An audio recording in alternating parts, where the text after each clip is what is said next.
BFM Business, c'est votre argent, Marc Fiorentino. Oui, le débat a commencé sur le plateau et pourtant c'est votre argent, c'est votre week-end et c'est une émission vraiment exceptionnelle. Je suis déjà accusé de ne rien comprendre à l'année blanche, de ne rien comprendre aux crypto-monnaies et l'émission ne fait que commencer. N'a même pas commencé. Cette émission sera bien évidemment exceptionnelle, vous le savez ça, car nous allons nous focaliser sur les sujets qui ont agité les marchés et qui ont un impact sur votre argent. Je le fais avec le doigt pointé vers vous pour que ça ait encore plus de poids. Ça se fera sans langue de bois, avec de bons coups de gueule, mais vous le savez maintenant. Pour faire une émission exceptionnelle, qu'est-ce qu'il faut ? Il faut des invités exceptionnels, c'est pour ça que j'ai l'immense plaisir, ça c'est mon moment préféré d'émission en fait, de vous présenter nos Jedi de l'économie et de la finance, Lucky Luke. Il parle plus vite que son ombre, surtout quand il s'agit de moyennes mobiles. C'est Alexandre Baradez, responsable de l'analyse marché d'IG. Bonjour Marc. Moyenne mobile à 20 jours, à 100 jours, à 200 jours, à 400 jours, c'est ça ? On sort à 200, mais 200 c'est déjà pas mal. Bon, il en fallait un. C'est notre bisu de la semaine. Mais il a déjà un énorme, insupportable fan club sur BFM Business. À cause de lui, tout le monde a été viré. Il n'y en a plus qu'un. Wilfried Galland, responsable de la stratégie de marché chez Neuflize OBC. Stéphane Soumier me parle de vous à peu près 2 fois par jour. C'est normal ? Ouais, écoutez, je le prends comme un hommage. Vous pouvez. Alors lui, vous le connaissez ? Crypto-monnaie, investissement à long terme. Il gère avec talent des fonds de valeur européenne. Avec un horizon à long terme, à très long terme, à très très long terme, c'est Louis de Montalembert qui est le président de Pléiade Asset Management et j'ai lu qu'il y avait du nouveau chez vous. Oui, on lance un fonds market neutre avec une équipe de... C'est quoi un fonds market neutre ? Alors c'est un fonds qui... Je pose la question avant... C'est un fonds qui investit sur des actions et là en l'occurrence qui se couvre avec des indices, avec des futurs sur indices pour éviter les soubresauts du marché. Donc c'est uniquement pour capturer la surperformance par rapport au marché. Et là, c'est une... Donc ça, c'est idéal, par exemple, en ce moment où les gens se disent...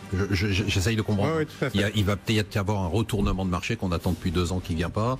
Mais le marché peut, à la limite, s'effondrer. Mais vous allez avoir des valeurs qui vont avoir une valeur spécifique par rapport à l'indice. Tout à fait. Et alors là, on va avec une méthodologie qui a été créée par 2 gérants et qui font appel au big data, qui ont 11 ingénieurs qui travaillent avec eux, qui viennent des meilleures écoles européennes, justement pour collecter énormément de données, fiabiliser le stock picking avec des outils que l'humain ne peut pas avoir. Ça veut dire qu'on va gagner beaucoup sans prendre aucun risque. C'est ça ?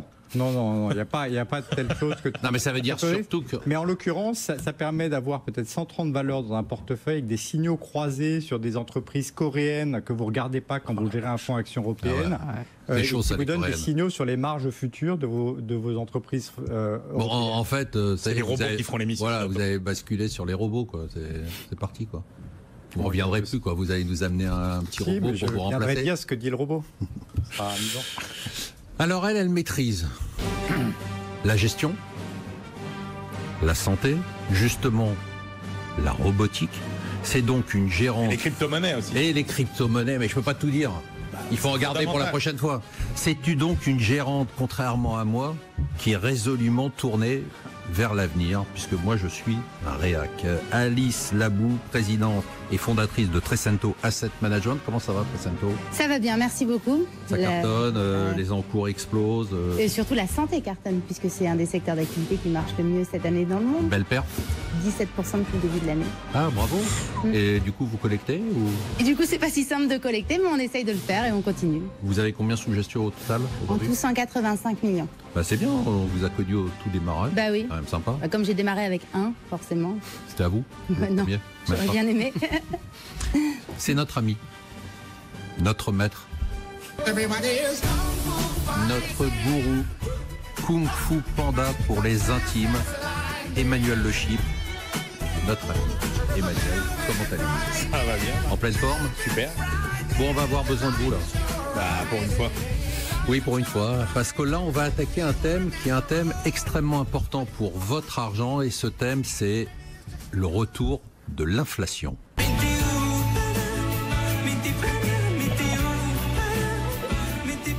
Il y a un an encore, on parlait de la déflation. Rappelez-vous mes amis, des taux négatifs. On rêvait d'une inflation à 2%. C'était ce niveau mythique, ce Graal des banques centrales. Et depuis quelques semaines, c'est tout le contraire. On veut nous faire peur. Oui, on veut nous faire peur à nous. L'inflation serait de retour, prête à détruire notre pouvoir d'achat un peu plus et on se croirait au Venezuela. On va bientôt nous enlever 5 zéros à nos euros. Alors un peu de sérieux, est-ce qu'on peut avoir enfin une vraie discussion entre adultes consentants sur ce retour réel ou fantasmé de l'inflation? Emmanuel, je me retourne vers vous. En 2 mots ou en 3, l'inflation c'est quoi? Parce qu'on en parle beaucoup et j'ai l'impression que personne ne comprend rien. Là, encore une fois, il y a souvent des abus de langage. L'inflation, c'est un phénomène bien particulier dans lequel vous avez une hausse générale de quasiment tous les prix. Vous avez une augmentation des salaires. En gros, ça vient du fait souvent qu'il y a une surabondance de liquidités par rapport concrètement à la quantité de biens et services disponibles. Et donc, vous avez une augmentation comme une espèce de spirale qui s'auto-entretient. Ça n'a rien à voir avec une accélération de la hausse des prix. La hausse des prix, c'est tous les jours. Vous avez des prix qui montent, vous avez des prix qui baissent. Mais l'inflation, encore une fois, ça n'est pas la hausse des prix. Dire qu'aujourd'hui, il y a 2% d'inflation, c'est un abus de langage parce que les prix augmentent effectivement de 2%, mais l'ensemble des prix, alors c'est calculé, hein, c'est les instituts de statistiques qui à partir d'un panier de la ménagère, qui reflète notre consommation, c'est-à-dire que par exemple, vous allez mettre 100 baguettes par an, 80 cafés par an, un ordinateur, etc. Et voilà. Mais encore une fois, l'inflation, c'est un phénomène bien, comme la déflation est un phénomène bien précis dans lequel s'auto-entretiennent de façon cumulative les baisses de prix, de salaires, d'actifs financiers, etc. Ben, l'inflation, c'est aussi un mécanisme bien précis. C'est pas la hausse des prix qui s'accélère, comme ce qu'on voit en ce moment. Donc on parle, si j'ai bien compris, on parle d'inflation à partir de combien de pourcents de hausse des prix? Ou pas? Là, si déjà on considère 2%, ça correspond à un niveau qui est le niveau retenu par les banques centrales. 2%, c'est un niveau dans lequel vous avez des prix qui augmentent et où vous êtes à peu près sûr qu'il y a peu de prix qui baissent. En dessous de 2% de hausse des prix sur les indices qu'on connaît habituellement, ça veut dire qu'il y a des secteurs dans lesquels les prix baissent. Et ça, c'est jamais bon pour l'activité. Donc, ce que veulent éviter, ce que se disent les banquiers centraux, c'est qu'au niveau de 2% d'inflation, il n'y a pas un secteur dans lequel les prix sont à la baisse. Si vous vouliez vraiment parler d'emballement, il faudrait parler de 4-5% d'inflation. Il y a un niveau à partir duquel on dit la hausse des prix, ça devient de l'inflation ou... Ça dépend surtout, encore une fois, des mécanismes. Regardez au Venezuela, il n'y a pas vraiment photo, vous voyez. 1 million de pourcents, je crois que là, du coup, on y arrive. Donc, chez nous, aujourd'hui, il n'y a pas d'inflation, mais il y a beaucoup de choses qui ont changé. Mais il y a plus d'inflation. Faut regarder ça au niveau mondial aujourd'hui, etc., etc. Mais Wilfried Galland, l'inflation, c'est on y est pas, il y en a pas.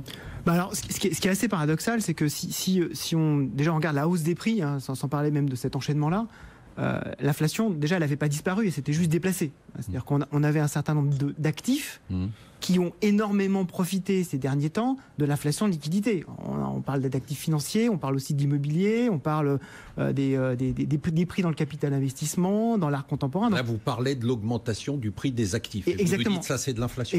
On a déjà... C'est une forme d'inflation. C'est une forme d'inflation. Non, mais les bulles, c'est ça. Les bulles, c'est qu'en fait, quand l'inflation a quitté les magasins parce qu'il y avait de la concurrence de plus en plus, de l'ouverture des marchés, de la mondialisation, elle s'est déplacée effectivement vers les actifs. Exactement. Elle s'est déplacée vers les actifs. Le problème qu'on a, c'est qu'on n'a pas eu la bonne inflation que tout le monde voulait, c'est-à-dire cette fameuse enchaînement prix-salaire qui montrait que la croissance devenait quelque part de la prospérité. Ça on ne l'a pas eu. Et ça, effectivement, c'est assez gênant. Donc on essaie de la trouver. On commence à l'avoir d'une certaine façon quand même aux États-Unis, parce qu'on voit que y a des pans du marché du travail qui commencent à être tendus. C'est-à-dire qu'on est en plein emploi. Hein. Exactement, on est en plein emploi. Alors même si le taux de participation est relativement faible, on a du mal quand même à recruter, c'est ce qu'on entend partout aux États-Unis. Et on le voit clairement dans les rapports des Fed régionales, on voit clairement qu'il y a ça. Donc effectivement, on commence à voir... Plus la mise en place de salaire minimum, plus la hausse... Et puis on a des mécanismes en fait de désinflation qui commencent peut-être à donner quelques signes de faiblesse. Quand on regarde les 3 grands piliers de la désinflation, historiquement, on avait en gros Internet, donc Amazon, on avait la mondialisation, donc la Chine, et on avait les banques centrales. Et le quatrième, c'est aussi qu'on met souvent en avant, c'est la démographie. Et une quatrième qui est la démographie. Vieillissement de la population. Et ces 3 choses, enfin en tout cas les 3 dernières sont un peu fragilisées. Donc on voit que ça commence à frémir. Ça devient un vrai sujet. Mais aujourd'hui, on ne le voit pas encore dans cet enchaînement que décrivait très bien Emmanuel. On ne voit pas encore cet enchaînement-là. Et il y a des endroits où on aimerait avoir un petit peu plus d'enchaînement, en particulier dans les salaires. Sachant que l'inflation, ça ne correspond pas au prix de ce que payent les gens en réalité. L'inflation, il faut bien savoir c'est le prix de l'offre. C'est-à-dire que quand quand l'INSEE va dans un hypermarché, ils prennent les différents types de yaourts et ils font le prix moyen des yaourts. Mais le consommateur, il fait pas ça. Lui, soit il va prendre les yaourts les moins chers. Ce que je veux dire, c'est que l'évolution du prix du chariot du consommateur, c'est pas la même que celle de l'INSEE, sachant que l'INSEE ne prend pas en compte non plus les achats sur Internet, les trucs d'occasion, etc. Ce qui veut dire que l'évolution du pouvoir d'achat, elle est sans doute plus forte que ce que nous dit l'INSEE, puisque les vrais prix payés par les consommateurs sont pas ceux qu'on évoluent sans doute moins vigoureusement que ceux que nous indique l'INSEE. Alice, c'est l'inflation, on en parle beaucoup et on va rester un petit peu là-dessus parce que c'est un sujet qui est très important quand on gère son argent. Hein. Vous êtes gérante de fonds et vous connaissez le sujet. Comment vous voyez ça? Est-ce que c'est une menace quand vous faites vos investissements? Est-ce que vous vous tournez vers des entreprises qui ont ce qu'on appelle un pricing power, c'est-à-dire qui ont la possibilité de monter les prix s'il y a de l'inflation? Moi, j'ai créé des fonds thématiques et j'ai créé des fonds thématiques aussi parce que ce qui m'intéressait, c'était d'avoir des sociétés qui étaient sur un marché en forte croissance, que sont la santé et la robotique, et qui du coup pouvaient quand même bénéficier d'une certaine liberté en termes de prix. Alors, sur la partie santé, le sujet des prix est un sujet très important. On a vu en septembre 2015, quand il y a eu un sell-off assez fort sur le marché de la santé boursier, quand Hillary Clinton a fait campagne et qu'elle a dit « moi, présidente, j'encadrerai les prix des médicaments », comme elle était crédible en tant que future présidente, même si on sait que l'avenir a réservé des choses différentes, clairement, en fait, ça a été un grand enjeu. Ça n'a d'impact en réalité que sur les laboratoires pharmaceutiques ou les sociétés de biotechnologie et pas du tout sur le matériel médical et sur les services à la santé. Donc nous, comment est-ce qu'on perçoit ça et comment est-ce qu'on s'organise? C'est que dans notre allocation, dans notre fonds santé, on va plutôt privilégier le matériel médical et les services à la santé qui ne sont pas du tout sensibles à d'éventuels encadrements de prix que des labos pharma ou des biotech. Mais j'ajoute que c'est très politique comme sujet parce que la réalité, c'est que les hommes politiques se basent pour parler des prix sur les prix catalogues des médicaments. Or, c'est exactement comme de la vente d'Airbus, c'est-à-dire que derrière, les femmes politiques le font pas. Hillary l'a fait. Hein. Je crois que c'est une femme, enfin, aux dernières nouvelles en tout cas. Et donc du coup, si vous voulez, les analyses qui sont faites par les hommes politiques sur les sujets des prix des médicaments mériteraient un peu de réflexion. Alexandre, Emmanuel dit qu'il n'y a pas d'inflation, mais quand on voit la hausse des taux d'intérêt aux États-Unis, c'est pas ce que ça dit. Hein. Alors effectivement, il y a des réactions de banquiers centraux, alors pas seulement en Europe, mais qui montrent que, et pour moi le plus symptomatique d'entre eux, c'est Carnet au Royaume-Uni, dans ce magma, ce brouillard du Brexit, où ça va un petit peu mieux, on l'a entendu récemment, entre Barnier et la partie britannique. Carnet est obligé de relever ses taux. Et beaucoup ont estimé que c'était peut-être un accident de politique monétaire, que c'était un mauvais choix, mais il a été obligé de le faire, malgré le brouillard politique devant lui. Donc ça, c'est le premier signe qu'il y a quand même des éléments, même si le pic d'inflation est un petit peu derrière lui au côté britannique. Côté Fed, c'est déjà bien lancé. Côté Japon, on voit bien que ça réfléchit clairement à l'après-politique ultra accommodante. Et en Europe, il y a eu peut-être quelque chose hier avec Draghi, on en parlera peut-être tout à l'heure. Draghi qui a eu 3 phrases sur l'inflation, c'est assez rare. Autant sur la croissance, c'était assez neutre, autant sur l'inflation, une des dernières phrases de la conférence, c'est nous avons plutôt confiance sur l'inflation corps. Et c'est l'inflation corps qu'on va de la BCE. Et notre confiance, c'est renforcé. C'est renforcé sur l'inflation corps. Vous pouvez expliquer en 2 mots l'inflation corps, Wilfried? C'est l'inflation, de façon très simple, hors des prix de l'énergie, des matières premières et de l'alimentation. Voilà. Et d'autres phrases, c'est l'incertitude sur le perspective d'inflation s'est réduite et la pression sur les coûts domestiques s'intensifie. Donc 3 références à l'inflation. Donc avec Draghi, il faut savoir lire mot pour mot. Hein. Sinon, c'est très neutre, ça passe par on s'ennuie dans ces conférences. Mais 3 phrases sur l'inflation avec ce sentiment-là, qu'est-ce qui s'est passé? Les taux français, 10 ans, allemands sont partis un petit peu à la hausse et l'euro venu chercher un peu haut d'un mois. Il y a un point important. Il peut, dans les grands pays industrialisés, c'est-à-dire grands pays asiatiques, Europe, etc., il ne peut plus y avoir d'inflation à l'échelle nationale. Vu la concurrence au niveau mondial, vu l'interpénétration du processus de production, marché, quand maintenant dans un produit fait quelque part, vous avez 40% de made in ailleurs, donc 40% de coûts made in ailleurs. Voilà, donc ce qu'il faut regarder aujourd'hui pour savoir s'il y a de l'inflation ou pas, c'est les tensions sur le marché mondial de la main-d'œuvre. Est-ce qu'il y a des pénuries de main-d'œuvre ou pas? Les capacités de production au niveau mondial, etc. Le coût des matières premières. Le coût des matières premières, évidemment, ça joue.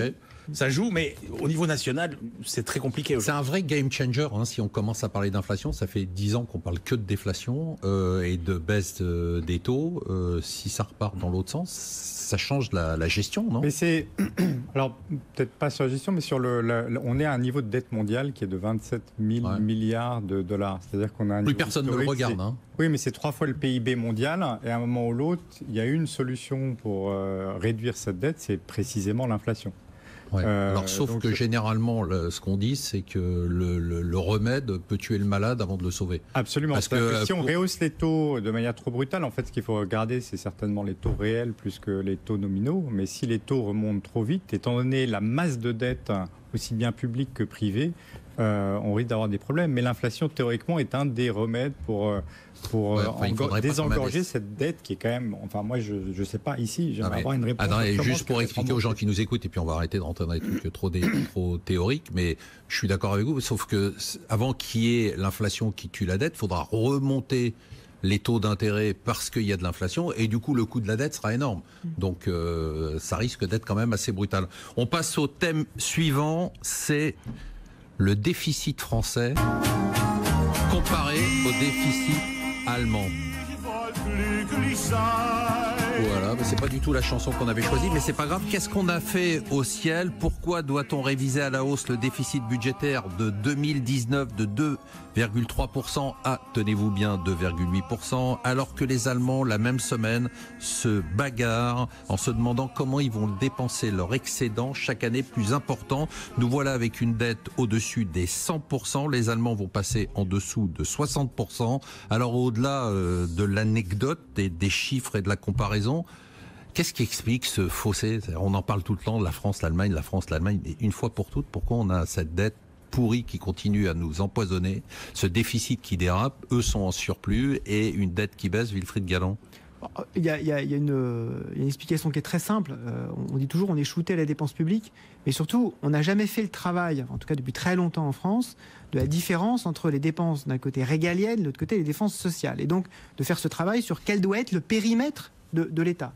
Et donc mécaniquement, au fur et à mesure des élections, parce que les électeurs sont un peu les clients des hommes politiques, on choisit ses clients, donc progressivement on empile un certain nombre de subventions, on empile des dépenses et on fait jamais ce travail qu'on fait régulièrement dans les entreprises. Non, mais ça, c'est pas un peu caricatural, parce que c'est ce qu'on dit, c'est ce que je dis moi tout le temps d'ailleurs, mais c'est vraiment la réalité. La caricature de temps en temps, on a envie de se poser et de se dire, réellement, quel est le problème, au-delà des effets de langage? Le vrai problème, c'est qu'effectivement, on n'arrive pas, au-delà des effets de rabot, à se dire, structurellement, qu'est-ce qu'on doit faire? Et on voit bien que, quelles que soient les majorités en place, le travail de structure est un travail de tellement long terme que les hommes politiques est tellement coûteux politiquement que les hommes politiques se disent à un moment donné, on va quand même pas tout toucher parce que beaucoup l'ont fait en quelques années. Il y a énormément de pays qui en 4-5 ans ont réduit de 3, 4, 5 points leur niveau de dépenses publiques. Mais souvent sous la contrainte. Hein.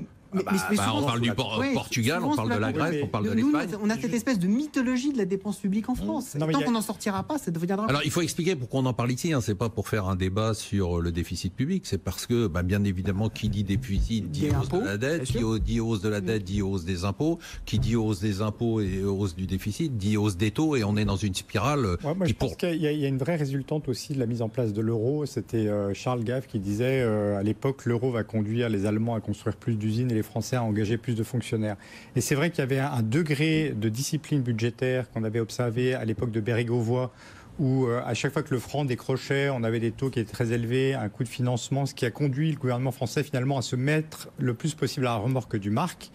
Et finalement, à essayer de créer la monnaie unique en se disant on va pouvoir prendre ça avec nos technocrates, c'est une invention française, l'euro. Et de facto, ça a relâché un point de tension ou un point de contrôle sur nos finances publiques, puisqu'on n'a plus une monnaie qui décroche du fait de nos manquements à nous.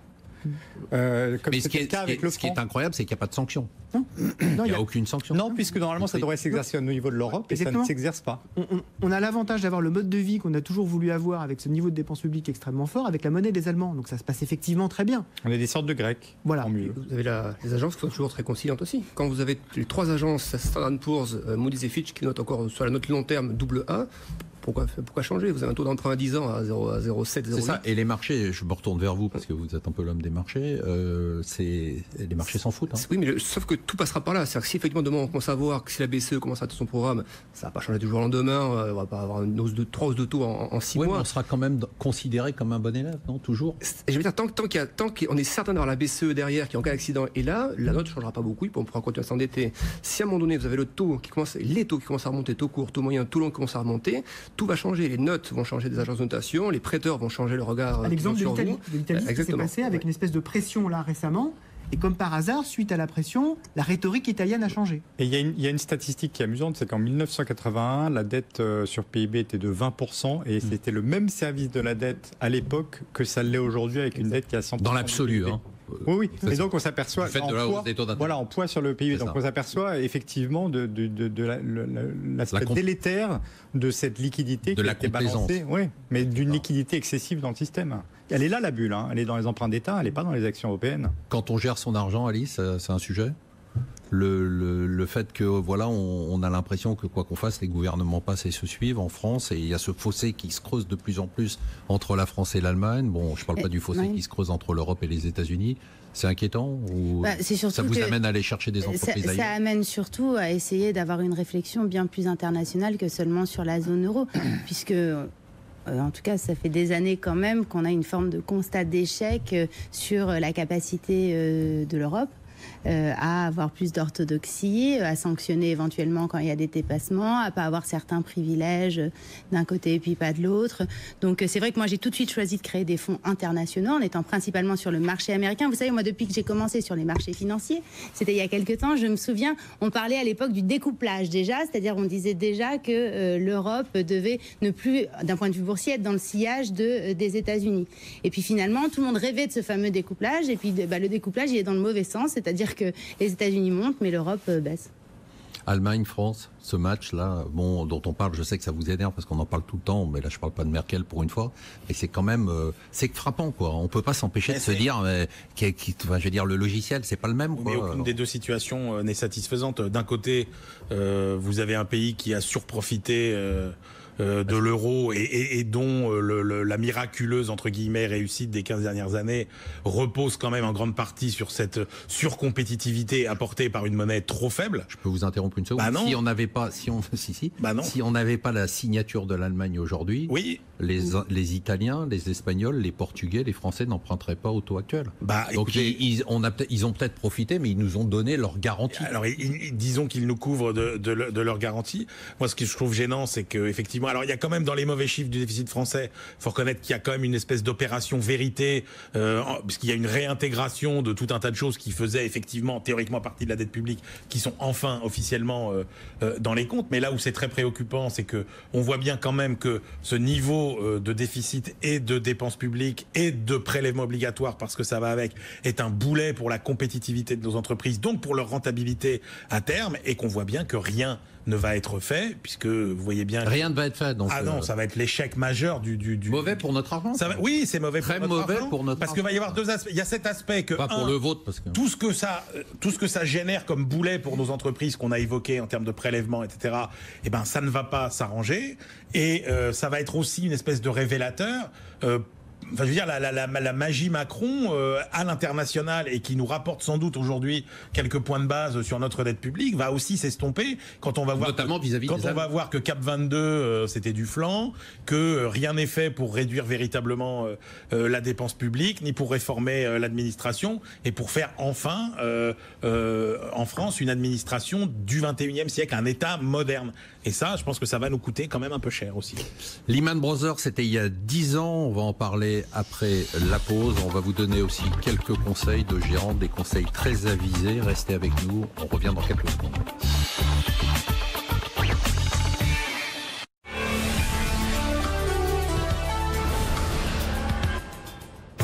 Le haut de gamme de Renault, voitures officielles de BFM Business.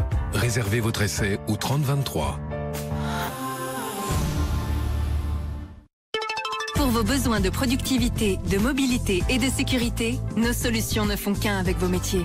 Hub One, votre partenaire technologique pour une connexion d'avance. Derrière votre trading, Derrière vos transactions, des événements planétaires impactent les économies à travers le monde, créant ainsi des opportunités. C'est pourquoi nous vous donnons accès à un monde d'informations et d'analyses, de données macroéconomiques globales et de sentiments de marché. Un monde où notre plateforme de trading récompensée Next Generation a été pensée pour vous aider à trader différemment et pour vous procurer une expérience unique en matière de trading. CMC Markets, trader différemment.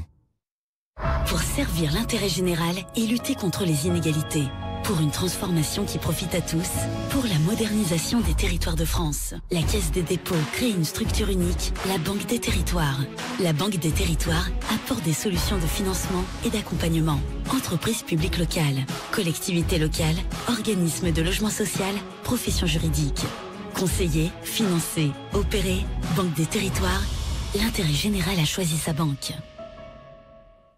Au bureau ou en déplacement, écoutez BFM Business, la radio de l'info économique et financière. Nous créons avec vous des expériences digitales uniques et réalisons à vos côtés des produits innovants, sécurisés et ouverts. Nous, c'est Smile. Retrouvez-nous sur smile.eu. Non, un perroquet. EDF, ils en font. Du gaz? Oui. Quoi? Mais non, mais si. Attends, EDF, ils ont jamais fait de gaz. Bien sûr que si, frère. J'appelle mon conseiller. Oui, chut, excusez-moi de vous déranger, vous ne faites pas de gaz à EDF? Si, bien sûr, monsieur Judor. On est aussi fournisseur de gaz, ça fait partie des engagements EDF et moi. Mais comment? Ils font pas de gaz. Donc 9-0-0. Yes! Ils ne font pas de gaz, ils ne font pas de gaz. Ils ne font pas de gaz, il vient de me le dire. C'est étonnant.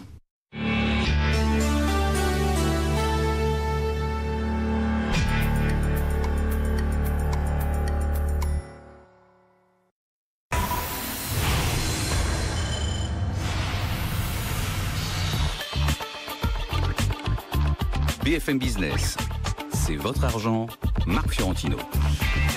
Et on se retrouve avec toujours autant de plaisir avec Emmanuel de Chypre, Kung Fu Panda pour les intimes, avec Alice Labou, avec Louis de Montalembert qui défend les monnaies virtuelles, les comment on appelle ça, les crypto quoi, les crypto-monnaies, les crypto-devises. Wilfried Galland qui a déjà brillé en première partie de cette émission alors qu'il vient à peine d'arriver, et notre ami Alexandre Baradez. Et là on passe tout de suite à un sujet qui est quand même un sujet important, puisque ce week-end, c'est les 10 ans de Lehman Brothers. Je suis toujours ce jeune homme étranger.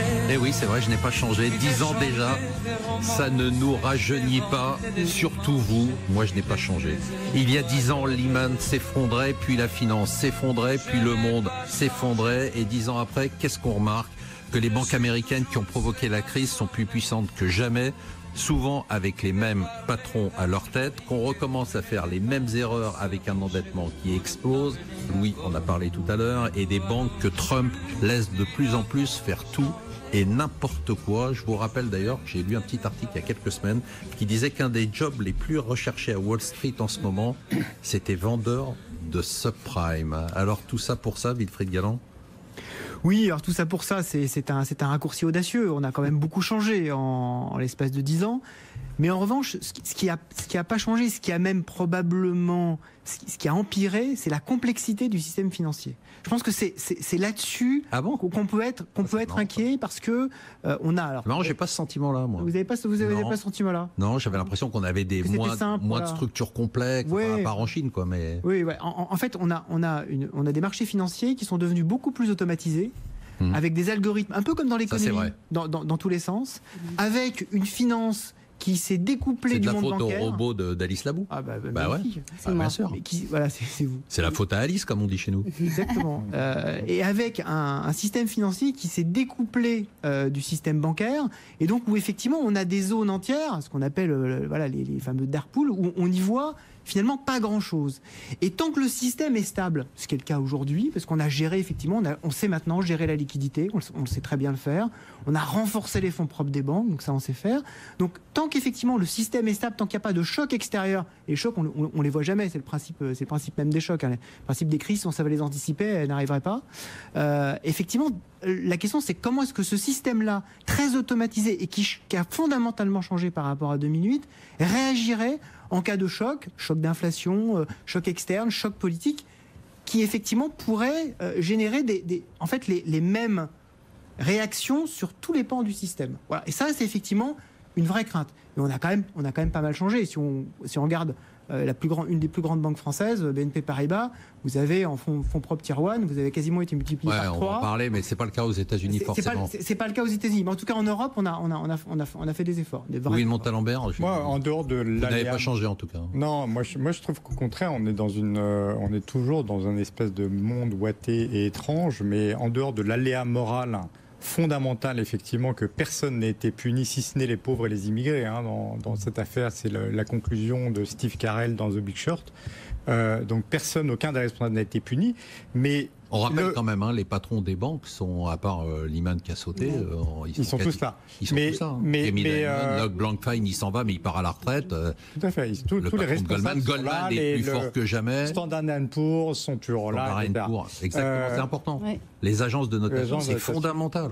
C'est-à-dire que c'est quand même elles qui ont donné une notation AAA à des produits qui ont explosé. Elles sont toujours là et elles font la pluie et le beau temps. Absolument. Mais l'autre sujet, c'est que le capitalisme est quand même empreint d'un gros bon sens paysan. Et il y a un socle fondamental du capitalisme, c'est le coût de l'argent. C'est comme ça qu'on prend tous des décisions. Je vais emprunter à temps, du coup, combien ça peut en rapporter. Et que ça fait 10 ans qu'on vit dans un système dans lequel le coût de l'argent a été réduit à 0. Je veux dire, qui veut emprunter autour de cette table à 60 points de base à 10 ans à l'État français? Donc il y a quelque chose qui est déraisonnable. Et ça, ce côté-là déraisonnable, moi, j'ai toujours pas de réponse sur comment est-ce qu'on fait rentrer le dentifrice dans le tube. Je pense qu'il mène à des bulles, mais qu'on a tous constatées, qui sont absolument gigantesques et surréalistes, qui n'ont pas l'air de vous inquiéter quand on en parlait tout à l'heure. Mais je pense que les fondements du capitalisme, c'est-à-dire de l'allocation du capital, sont profondément touchés. Mais je dis que on est dans cet environnement. Et on a vraiment l'impression d'être totalement anesthésié, mais on s'aperçoit qu'il y a des chocs majeurs et que ces chocs majeurs n'ont aucun impact. Jusqu'au jour où ils en auront. Emmanuel Le Chypre, ça a changé. On est plus en danger aujourd'hui. Notre argent est plus en danger ou moins en danger. Moi, je partage. Non, moi, je pense qu'il y a aujourd'hui, je pense que le risque d'un big one, il est beaucoup plus faible qu'en 2007-2008. En revanche, qu'il y ait plusieurs risques de crise à l'ancienne, entre guillemets. On en a plein de signes dans le monde, c'est-à-dire les crises classiques. Regardez les pays émergents qui déconnent comme ils ont toujours déconné. Regardez la Turquie, regardez l'Argentine, etc. Donc oui, ça, on peut avoir des secousses qui viennent de ces crises à l'ancienne, entre guillemets. Mais il y a aucun aujourd'hui signe, à mon avis, qu'on est au bord. Quand Trichet disait il y a une dizaine de jours, la situation est pire qu'en 2007, ou quand Dominique Strauss-Kahn dit la situation est pire qu'en 2007, c'est des vieux obsédés de la dette quand même là qui nous parlent. Je veux dire, des vieux obsédés de la dette, c'est quand même une dette monstrueuse. Je suis pas du tout d'accord quand on nous dit les dettes publiques, les taux. Il y a une bulle sur les obligations d'État, mais non, il n'y a pas de bulle. Sachez que il y a une bulle quand vous ne savez pas qu'il y a une bulle. Cette bulle, cette baisse des taux d'intérêt des emprunts d'État, elle a été organisée, elle a été maîtrisée, elle est calculée. Donc ça n'est pas une bulle. Sauf qu'on ne sait pas comment en sortir, mais bon. Non mais attendez, on ne sait pas comment en sortir. Sauf que rappelez-moi où en sont rendus les taux d'intérêt américains et que la Fed est quand même en train de réarmer progressivement sa stratégie monétaire, etc. Donc on voit bien que je dis pas que, encore une fois, je dis pas que il y a pas de risque. Mais grosso modo, moi cette dette-là, elle m'inquiète pas parce que encore une fois, une bulle, elle est dangereuse quand vous ne savez pas qu'il y a une bulle. Voilà. Après, je trouve qu'effectivement, comme Wilfried le dit, on a fait quand même des progrès sur la réglementation bancaire. Le shadow banking, c'est inquiétant, mais quand vous regardez ce que dit le Conseil de stabilité financière, c'est quand même que 13% de la finance mondiale. Donc, encore une fois, de vrais risques systémiques. Et ne parlons pas de la Chine, qui vous empêche de dormir et qui, moi, me fait dormir sur mes deux oreilles. Donc, franchement, je vois pas de risque systémique aujourd'hui. Alice, vous étiez à la maternelle au moment où Lehman Brothers s'explosait. Et rappelons qu'on a laissé Lehman faire faillite de façon délibérée, parce que c'était une victime expiatoire. Non, parce que c'était la banque qui était la mieux gérée et celle dont la faillite posait le moins de problèmes. Il était hors de question de laisser AIG faire faillite, par exemple. Alice, tout est calme là, pas d'inquiétude pour notre argent, les banques vont pas faire faillite, on peut laisser dormir notre argent à la BNP ou à la Société Générale. Non, mais en tout cas, l'ultra-réglementation, de mon point de vue, moi, d'investisseuse et de patronne de société de gestion, l'ultra-réglementation quand même conduit à des systèmes encore plus oligopolistiques. En Europe, En Europe, j'entends. On voit qu'aux États-Unis, on lâche les brides, juste. Oui. Mais en tout cas, à des systèmes encore plus oligopolistiques. Donc, les sociétés de gestion deviennent très, très grosses et collectent l'intégralité de l'argent. C'est beaucoup plus difficile pour les petits acteurs qui, pourtant, apportent plus de transparence, plus de proximité, plus d'explications et qui collectent moins et on leur a mis des barrières à l'entrée énormes. Et donc, je trouve que la réglementation, en tout cas de ce point de vue-là, vient tuer les initiatives dans la gestion d'actifs entrepreneuriales et que c'est très triste. Et pénalise aussi les petites banques par rapport aux grosses. Et surtout, ça nous plombe par rapport aux États-Unis.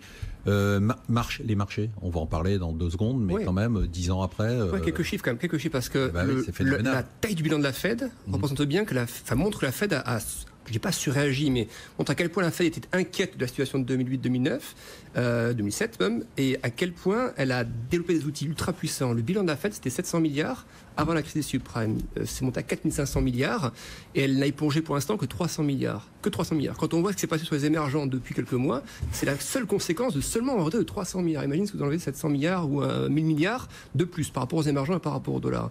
Après, des chiffres que je trouve et qui montre à quel point on a eu quelque chose de fracassant à ce moment-là. Bank of America avait perdu 95% de son cours de bourse. Aujourd'hui, Bank of America pèse 303 milliards de dollars en bourse. Et c'est pas la première. Et c'est pas la première. Vous avez JP Morgan qui est devant. Ces 2 banques-là, ces 2 seules, sans compter Goldman, Citigroup et autres, ces 2 seules banques, donc pèsent quasiment 700 milliards de dollars. Les 3 plus grosses banques françaises, c'est 100 000 milliards de dollars. Ouais, c'est incroyable. Ça montre les écarts de puissance de feu. Et puis, dernier élément qui montre aussi à quel point ça fait bouger vite, même sur les taux. Cette année-là, le 10 ans américain était passé de 4% à 2%. 4% à 2%. Imaginez qu'on voit ça aujourd'hui. 4% à 2% en 1 mois et demi. Donc, ça montre à quel point c'était puissant et à quel point les banques centrales ont surréagi. Mais à l'époque, vous savez pas. Et ça nous amène au... Non, mais attendez, vous êtes tous bien gentils, mais on était quand même... on a sauté on est gentils. On a sauté dans l'inconnu. Tout à fait. Après, est-ce qu'on a... Moi, je pense que, fondamentalement... On finira pas l'émission, en fait. C'est qu'il y a eu une période au bout des 2 premières années où là, on aurait dû réagir plutôt, essayer de retourner à la normale, et on l'a pas fait. Allez, on parle de marché, vous lancez la musique. 2010 que 2007.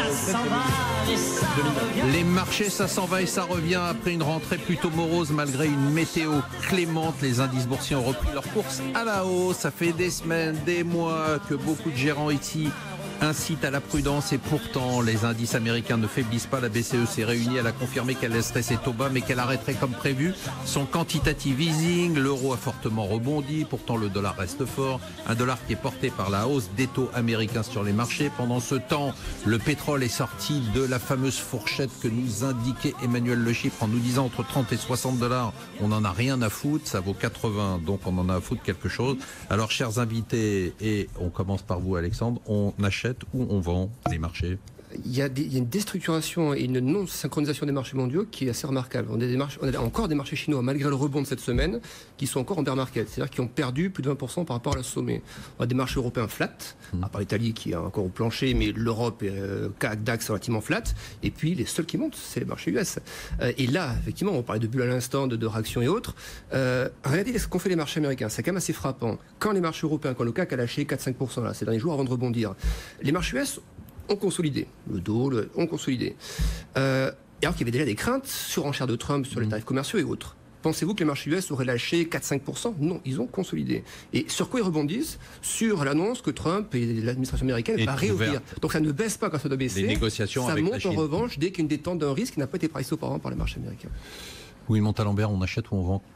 C'est un peu compliqué en ce moment parce qu'en Europe, on a une forte dispersion en fait, des performances. On s'aperçoit que les investisseurs sont quand même nerveux. Dès qu'il y a une entreprise qui déçoit un petit peu, elle est sanctionnée de manière extrêmement brutale. Donc on a un marché qui a l'air flat, mais sur les mid-cap, small-cap, c'est plus compliqué. Surtout si on s'est un tant soit peu trompé à court terme sur certains choix, on le paye très cher. Donc pour moi, c'est quand même une grande nervosité des marchés. J'ai tendance à être plutôt prudent, d'où le fait que je lance un fonds market neutre, comme vous le savez déjà. Exactement, vous l'avez dit 2 fois, ça fait de pub. Alice, on achète ou on vend ? On achète la santé américaine. Je suis désolée d'insister, mais c'est vrai. C'est-à-dire que, en tout cas, les niveaux de valorisation, en tout cas sur le segment de la santé en Europe, sont quand même devenus très élevés, alors qu'aux États-Unis, on est à peine aux moyennes historiques. Donc, avec évidemment la loi fiscale, il y a eu pas mal d'opportunités qui sont en train de se réaliser pour ces groupes-là. Wilfried, On va garder ce que vous allez dire, on le repassera en boucle. Je dirais que tant que le dossier italien et les négociations de Trump avec la Chine et surtout avec le Canada ne sont pas derrière nous, c'est pas encore le moment d'acheter.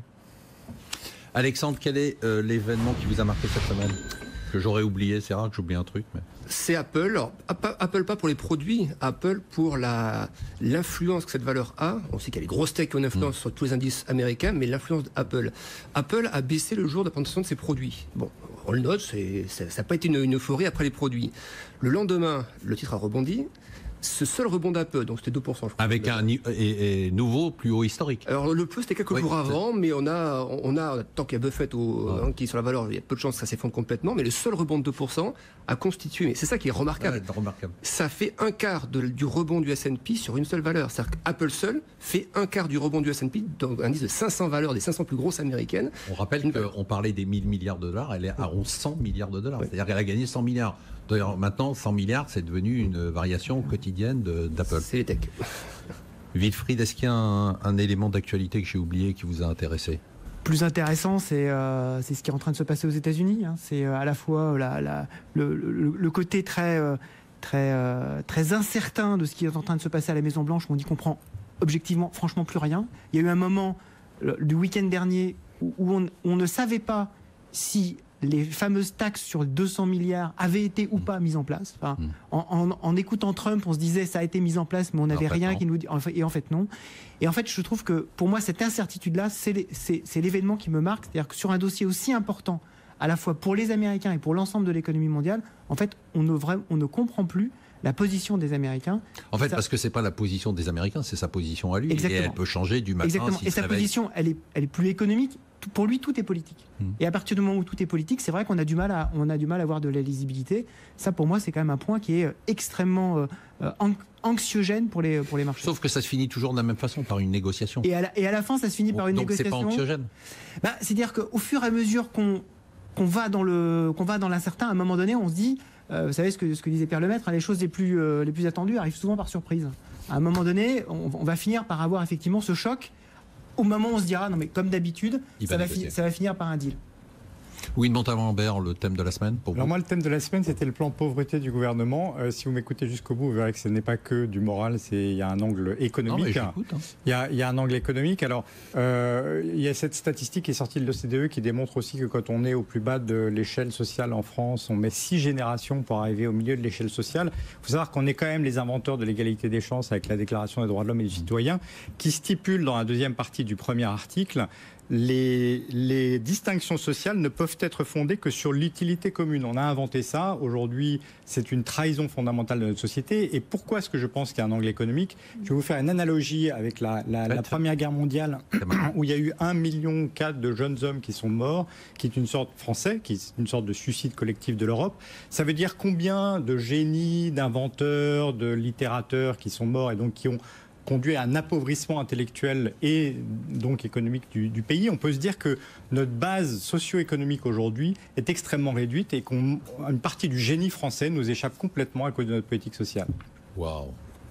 Ah vache, on arrête l'émission là ou quoi ? Et non, si ça intéresse quelqu'un, il y a une association très bien qui s'appelle justement Article 1, qui travaille sur l'inégalité des chances. Et, vous nous avez plombé. Bon, je vous dirais que le taux de pauvreté diminue en France, je vous dirais pas mal de choses, mais on n'a pas le temps, on fera un débat là-dessus.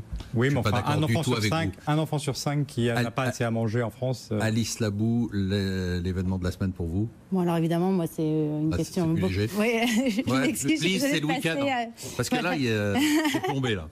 Non, mais bon, c'est quand même un petit peu économique. Et surtout politique, c'est surtout la tribune dans Mail on Sunday de Boris Johnson de dimanche. En fait, vous avez vu qu'il y a un genre de mini-putsch, enfin un gros putsch même, qui est peut-être en train de se préparer chez les conservateurs anglais. Et en fait, ce qui est intéressant là-dedans, donc lui critique énormément l'idée du soft, pour changer, du soft Brexit que négocie Theresa May, enfin en tout cas qui ne devrait pas tarder à être mis en place, a priori. Simplement, ce qui est intéressant, c'est de voir justement l'écart entre la manière dont les politiques peuvent conduire les choses, c'est-à-dire les questions, d'un point de vue purement strictement économique, pour les patrons, très clairement, un soft Brexit serait mieux pour les entreprises anglaises. Alors que là, on est plutôt sur des questions morales, l'immigration, les méchants, on veut être nous seuls dans notre camp. Et donc je trouve qu'en fait, c'est très intéressant parce que c'est l'image de la politique actuelle. Emmanuel, l'événement de la semaine ? Non. Oui, non, bien sûr. Non, mais j'étais sur encore ce qu'a dit Louis. l'abbé de Montalembert. Ah oui. Et pour le coup, non, mais il a raison parce que. Non, oui, elle est bonne. Oui, non, mais je l'aime bien. Non, mais non, c'est que juste. Non, mais c'est. il est mort. Enfin. Non, mais si on pouvait, puisque nous gaspillons en France la dépense publique et tout, si on pouvait effectivement cesser de gaspiller le capital humain, qui est quand même la principale ressource dont on aura besoin demain, ce serait aussi pas mal. Et en parlant de capital humain, c'est la transition avec ma remarque de cette semaine, c'est la déception sur les chiffres de création d'emplois au printemps, pour dire que c'est pas si catastrophique que ça, pour dire qu'il y a des raisons particulières. Et alors une des raisons très intéressantes dont on ne cite jamais et qui est souvent évoquée, beaucoup d'entreprises m'ont raconté ça cette semaine, c'est qu'en fait, quand vous combinez les très importantes embauches qui ont eu lieu en 2017 et le petit ralentissement de l'activité, vous avez plein de boîtes qui disent mais attendez, avant d'embaucher davantage, on a besoin de digérer ça sur le plan organisationnel, d'organiser notre boulot, la productivité, et avant de reprendre les embauches, on va attendre de se réorganiser un peu. Et puis les perspectives sont pas si mauvaises quand on en croit pas mal de professions. L'abbé de Montalembert, c'est ça qu'on va retenir. On passe au top 3 très rapidement. Très rapidement au top 3. En 1, Virginie Robert, 12,6%, ce qui prouve ce qu'on a dit pendant toute l'émission, c'est-à-dire la domination écrasante des valeurs américaines et des femmes. La levée, Sébastien, 10,8%, William Egon, 7,7%. Alors, l'abbé de Montalembert, je vous lis vos positions. Figeac, Aéro, on garde. Oui, on garde tout. Agrogénération, Tesmec, Pantaflix, AK Technologies, Iliad, ABO, on garde tout. Ouais, et qu'est-ce qu'on achète? Alors, on achète NCAB, qui est un NCAB, ça s'écrit comment? NCAB, on peut pas faire plus simple, qui est un négociant suédois qui est spécialisé dans les circuits imprimés de spécialité pour l'industrie. En fait, en dehors des grands donneurs d'ordre, vous avez des petits donneurs d'ordre qui ont besoin de passer par un intermédiaire qui va les faire fabriquer en Chine avec des spécifications. C'est un peu une sorte de jaquet métal, mais dans le circuit imprimé. C'est un le secteur... jaquet métal du circuit imprimé suédois. Là, c'est pas... c'est du vis, là. Un jaquet métal, ils achètent en gros et ils vendent au détail. C'est ça l'idée? C'est ultra c'est une négoce, mais avec des spécificités. Mais je vais finir juste. C'est un secteur qui est dans une externalisation croissante, c'est-à-dire qu'il y a de plus en plus de clients qui, plutôt que de faire leurs achats eux-mêmes, passent par des sociétés comme celle-là, qui est très dispersée avec beaucoup d'acteurs, donc il y a des opportunités de croissance externe que NCAP, qui est le numéro 2 mondial et qui ne fait que 150 millions de dollars de chiffre d'affaires saisis, et donc on a une croissance organique de 7 à 9% par an, c'est quand même riche, et derrière des opportunités d'acquisition, 8% de marge d'EBIT pour un négociant, c'est quand même énorme. Voilà, c'était suédois, c'est intéressant. Comment on tombe sur le jaquet métal suédois? Eh ben, en allant à Stockholm régulièrement et en ayant un peu froid, certes, mais en rencontrant des entreprises extrêmement intéressantes. Alice Labour, Reckitt Benckiser, on garde? On garde. Atos? On garde. Orpea? On garde, bien sûr. ABB? On garde, ça c'est sûr. IPG Photonics? Bien sûr. Très bien. Et qu'est-ce qu'on achète aujourd'hui? On achète de la robotique américaine. Tiens, c'est bizarre. Teradyn. Surprise. Est-ce que vous avez entendu parler de Teradyn? Teradyn, c'est une société qui fait à peu près 2 milliards de chiffre d'affaires et en fait qui a été fondée par 2 personnes qui ont fait leurs études au MIT en 1940 et qui ont créé leur société en 1960. C'est une société qui est maintenant cotée en bourse et elle fait des systèmes de test pour l'industrie des semi-conducteurs, sur les puces de plus en plus complexes, mais elles ont développé tout un pan de solutions de tests et de systèmes d'inspection pour les robots collaboratifs. Et vous savez que maintenant... C'est quoi un robot collaboratif? Un robot collaboratif, c'est un robot qui va collaborer avec les ouvriers ou avec les personnes qui vont être à l'intérieur d'une usine sur une chaîne de production, puisqu'on est passé des systèmes d'automatisation des chaînes industrielles au système de robotisation des chaînes industrielles en intégrant du big data, de l'intelligence artificielle pour que les usines puissent s'auto-corriger. Hein, Emmanuel? Ah, mais j'en ai jamais douté. Non, mais je dis ça parce que j'aurais pu dire un Louis. Et donc, parfois, ça peut être des bras articulés. Il faudrait faire un sondage, peut-être. Non, mais en fait, c'est très intéressant. Et aujourd'hui, par exemple, nous, notre portefeuille robotique, c'est 50% d'industrie, donc de robots industriels, robots collaboratifs et systèmes d'inspection, puisque plus vous aurez des systèmes de robotique à embarquer dans les usines, plus il faudra des sociétés qui viennent faire des tests. J'ai pas compris en fait, ils collaborent. En fait, c'est pas le robot ne remplace pas l'homme. Le robot collabore avec l'homme et lui permet d'automatiser et de faire des tâches beaucoup plus rapidement et de manière moins épuisante. On parle aussi, par exemple, tout simplement pour l'industrie du bâtiment, de l'homme augmenté, l'ouvrier augmenté, qui bientôt va pouvoir avoir des bras articulés et aller visser des choses. On est d'accord. Oui. Oh là là, mais alors là, j'ai deux gauchos à l'émission là. Ils sont obligés d'en rajouter parce que Louis est parti dans cette voie-là. Et Non, Louis mais- qui est désespéré parce qu'il se dit que ces robots collaboratifs vont pas collaborer du tout et ils vont remplacer nos ouvriers.